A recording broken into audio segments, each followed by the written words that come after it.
ئەیوب زیاتر لە 30 ڕۆژە بەهۆی کاریگەریەکانی وشکە ساڵیەوە باخەکەی ئەو نەداوە.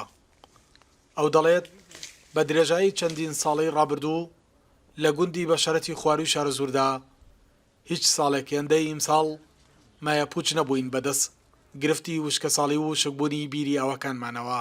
35 تا 40 ڕۆژێکیش ئەومان نەداوە لە ڕاستە ئەوەتە بە چای خۆتانی بینن بەرە وشکبوونە ڕۆ و حتمما وشکی شەوی تا مانگە مانگونیوەتر ئاویشی پێویستەوە ئاویش نەماوە لە حەفرەکانەوە و حەفرەکان بە ڕاستی وشکی کردو.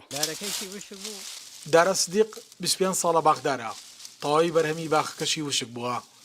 مەترسی لە ناوچوونی باخەنارەکەش یەخەی گرتووە.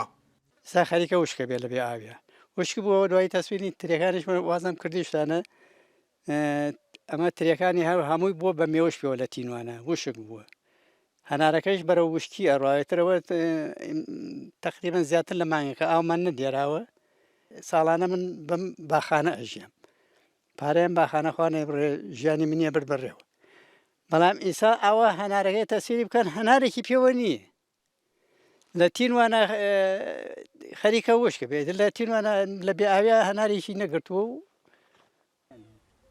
باخەوانان ڕێگا چارەیەک بۆ ڕزگارکردنی باخەکانیان لە وشکبوونی یەکجاری ئاشکرا دەکەن و پەیامێکی شاڕاستەی حکوومەتی هەرێم دەکەن. حکوومەت ئەتوانێت حەلی بکا بە دوو ڕێگا یەکەم بۆ نمونەگەر لە گوندێکی وەکو بەشارەتە بێ دوو بیری 100 مەتری 150 مەتری بکەنێ بۆ فەلاعەکان وەکو جۆگەی ساڵان بێ ئاوەکە دابشکەین ئەگەر ئەمەش ناگا هەر ڕێگە بدا بەس ڕێگە بدا خۆمان بیکەنین 40 مەتر بۆ 50 مەتر بەبێ کتابی حکوومەت بیکەین.